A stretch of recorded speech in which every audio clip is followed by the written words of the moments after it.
दोस्तों यूपीआई क्या है, कैसे काम करता है, इसका यूज क्या है, यह सब तो शायद ही बताने की जरूरत पड़े, क्योंकि यूपीआई भारत में तो इतना आम हो गया है कि जिन लोगों के पास बैंक अकाउंट है उनमें से 99% लोग तो नेट बैंकिंग का इस्तेमाल करते ही हैं और हर वो इंसान जो नेट बैंकिंग करता है उसकी यूपीआई आईडी भी है।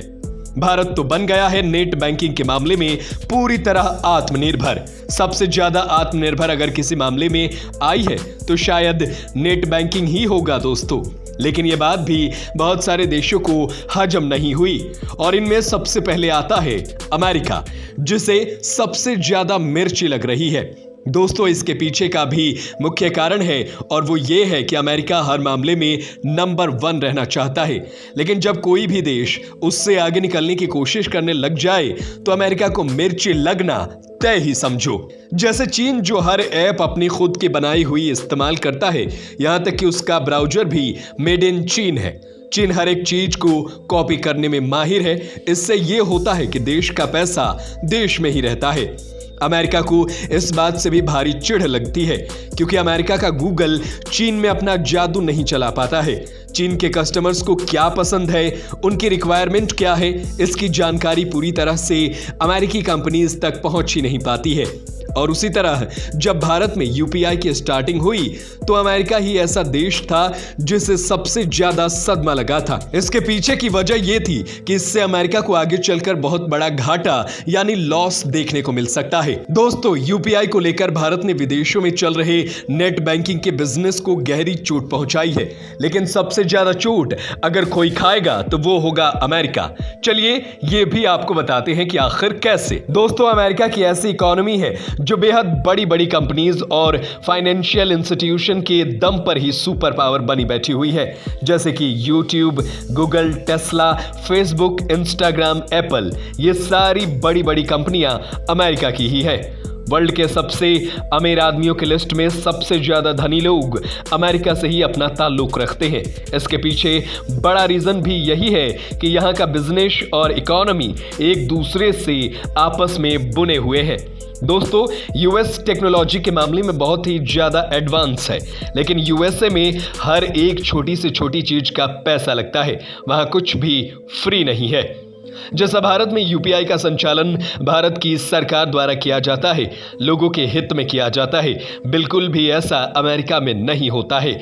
वहां नेट बैंकिंग भी एक बिजनेस है जिसका संचालन बड़े बड़े इंडस्ट्री के जॉइंट्स करते हैं, सरकार नहीं करती है। जाहिर है कि वही फिर सब कुछ इंडस्ट्री के हित में ही होगा, ना कि जनता के हित में। यहां नेट बैंकिंग एप्स अपने यूजर से एक अमाउंट चार्ज करती है हर ट्रांजैक्शन का। वहीं अमेरिका में 2-3 कंपनियां नेट बैंकिंग के मामले में सबसे ऊपर है, सबके चार्जेस भी अलग अलग है। जबकि भारत में यूपीआई बिल्कुल फ्री है। एक तो यूएसए का मार्केट बिल्कुल खत्म हो गया इंडियन मार्केट में, मतलब भारत में अमेरिका इस मामले में कोई भी बिजनेस स्टैब्लिश कर ही नहीं सकता है। लेकिन साथ ही साथ Bhutan, Nepal, Malaysia, Singapore, France, United Arab Emirates ने भी अमेरिका की नेट बैंकिंग मार्केट में एंटर करने के चांसेस एकदम ही खत्म कर दिया है और यह काम भारत ने किया है। और किसी ने नहीं, सिर्फ और सिर्फ भारत के यूपीआई ने, क्योंकि इन देशों ने भी यूपीआई टेक्नोलॉजी को एडॉप्ट कर लिया है, वो भी भारत के द्वारा बनाई गई यूपीआई टेक्नोलॉजी को। इतना ही नहीं दोस्तों, रसिया ने भी भारत से इस बारे में पूछताछ की थी, यानी इंक्वायरी की गई थी। अगर ऐसे ही चलता रहा तो एक दिन अमेरिका की नेट बैंकिंग केवल अमेरिका देश तक ही सिमट कर रह जाएगा। यह अपने आप में बहुत बड़ा फाइनेंशियल इंस्टीट्यूशन है, यूजर्स पे करते हैं तभी इन इंस्टीट्यूशंस का रेवेन्यू जनरेट होता है। और दूसरा कारण यह है कि अगर अमेरिका की जनता ने यूपीआई में दिलचस्पी लेना शुरू कर दिया और सरकार से यूपीआई की मांग की तो बहुत बड़ी परेशानी अमेरिका में खड़ी हो सकती है और अमेरिका की सरकार इसे एडॉप्ट करना नहीं चाहती, क्योंकि लोगों का तो खर्च कम हो ही जाएगा, इसलिए लोगों का मांग करना बनता भी है। इससे सरकार और जनता के बीच काफी समस्या भी खड़ी हो सकती है। और अगर अमेरिका ने इसे अडॉप्ट कर लिया या यूं कहे कि अमेरिका को ऐसा करना पड़ा, तो अमेरिका को इकोनॉमिकली काफी ज्यादा लॉस होगा। अमेरिका एक्सप्रेस, वीजा और मास्टर कार्ड ये अमेरिका के बड़े बड़े बिजनेसेस हैं, लेकिन अगर अमेरिकन इन्हें इनकी सर्विसेज के लिए पे ना करें तो ये कुछ दिनों में ही लॉस में चले जाएंगे। यूजर्स के पे किए हुए कमीशन पर ये इतना डिपेंड करते हैं कि अगर यूजर इन्हें कम इस्तेमाल करेंगे तो भी ये बिजनेस को अफोर्ड नहीं कर पाएंगे। वहीं यूपीआई बिल्कुल फ्री है। जब भारत में यूपीआई आया था तब भी एक नाम मात्र की फीस ही चार्ज की जाती थी, लेकिन कुछ समय बाद ही इसे बिल्कुल फ्री कर दिया गया था। तो आप खुद ही समझ लीजिए कि अमेरिका ने अगर यूपीआई अडॉप्ट कर लिया तो कौन ही वहां पेड एप्स यूज करेगा।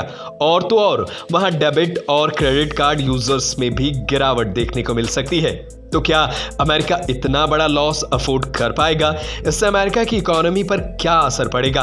अब ये तो केवल बैंक ट्रांसफर एप्स थे, वहां वॉलेट पे अलग से है, जैसे वेनमो, जिससे mobile to mobile money transfer होता है। ये बात हम अमेरिका की कर रहे हैं, मतलब अमेरिका में बैंक ट्रांसफर के लिए अलग से पे करना पड़ता है और मोबाइल ट्रांसफर के लिए अलग से। जैसे हम बिना पैसे कटाए किसी को ट्रांसफर कर देते हैं यूपीआई के द्वारा, लेकिन अमेरिका में पैसे भेजने के लिए ऐप डाउनलोड करना पड़ता है और उसी से पे होता है और हर पे में बैंक कमीशन काट लेता है। और इंटरनेट में दी हुई जानकारी के मुताबिक माने तो इनका इस्तेमाल भी यूपीआई जितना आसान नहीं है, जबकि यूपीआई का एक ऑलराउंडर ऐप है, साथ ही ये इजी टू यूज है। इसे पेमेंट ऑप्शन भी ढेरों हैं। Mobile number, UPI ID, QR code, किसी भी तरह से आसानी से पेमेंट कर सकते हैं। यानी कि इस बार भारत थोड़ा और आगे निकल गया है अमेरिकियों से। दोस्तों, अमेरिका के चिढ़ का सबसे बड़ा कारण यह भी है कि अमेरिका यूपीआई को कॉपी करने की कोशिश भी करता है, तब भी अमेरिका इस मामले में पीछे ही रहेगा और कोई भी देश अमेरिका की इस टेक्नोलॉजी में दिलचस्पी नहीं लेगा, क्योंकि वो पेड होगा। अमेरिका कुछ भी फ्री में लॉन्च नहीं कर सकता। अमेरिका पेड सर्विस के जाल में ऐसा फंसा हुआ है कि इकोनॉमी तो ग्रो कर जाती है, मगर वहां की जनता को खास फायदा नहीं पहुंचता है। अगर अमेरिका की सरकार अपनी तरफ से कुछ भी मुफ्त में लॉन्च कर देती तो वो पूरी दुनिया के लिए बड़ी खबर बन जाएगी। इसीलिए यूपीआई में अमेरिकन बड़े बड़े लूप होल्स खोज रहे हैं, लेकिन यूपीआई बेस्ट टेक्नोलॉजी है।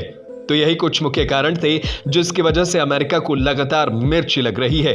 वैसे आपको कैसी लगी ये जानकारी, हमें कमेंट करके जरूर बताएं। मिलते हैं एक और ऐसे ही इंटरेस्टिंग टॉपिक के साथ। आप हमारे चैनल को सब्सक्राइब कीजिए। जय हिंद, जय भारत।